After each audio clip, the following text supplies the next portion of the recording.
The desert was silent, until he heard the creaking of rope in the wind. A lonely rancher rode toward what looked like a lifeless shape hanging from a twisted tree.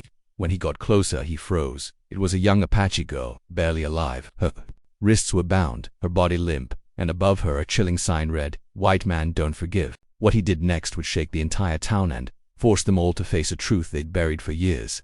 The quiet life * Elijah Ward was a reclusive rancher, a man of few words and many regrets. He lived alone near Red Hollow, a small western town with long-standing tensions between settlers and the native Apache people. Elijah wasn't cruel, but he wasn't brave either. He kept to himself, raised his cattle, and avoided trouble. Until that fateful morning ride, when he saw the girl hanging from a dead mesquite tree.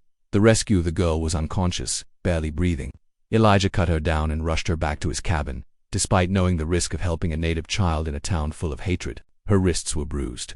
Her back bore the marks of a whipping. She had been left as a message, not just to her people, but to anyone who dared to show kindness. For days, Elijah tended to her wounds in silence. She didn't speak, but her eyes held a storm of pain and fear.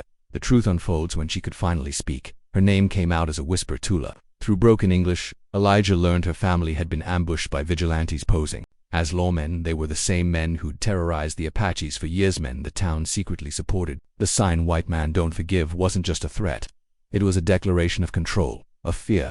Elijah realized the truth. His silence had made him complicit, but something in Tula's eyes awakened something buried in him. His daughter had died years ago, and now, for the first time, he felt a reason to fight again, stand against hate. Elijah took Tula to the town doctor. The whispers began immediately. He was called a traitor, told to let her die like the rest of them. But Elijah stood tall, even as men spat at his boots. At the saloon, he confronted one of the vigilantes who led the raid.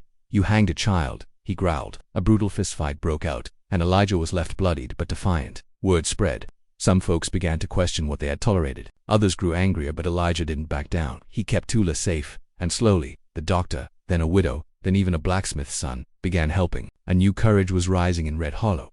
In the stillness of the desert, under the same tree where they tried to end her life, Elijah planted a cedar sapling. He carved a new sign above it. It didn't say, "White man don't forgive." It said, "We remember and we change." Tula stood beside him, holding the rope that once bound her, now frayed, now powerless. And for the first time in years, Elijah smiled. Because hate hadn't won. Kindness had. Sometimes it takes just one brave soul to break the silence.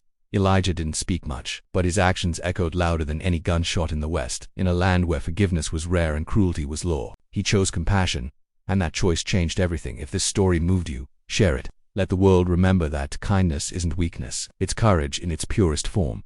Subscribe to Kindness Echoes for more stories that remind us what humanity looks like even in the harshest of places.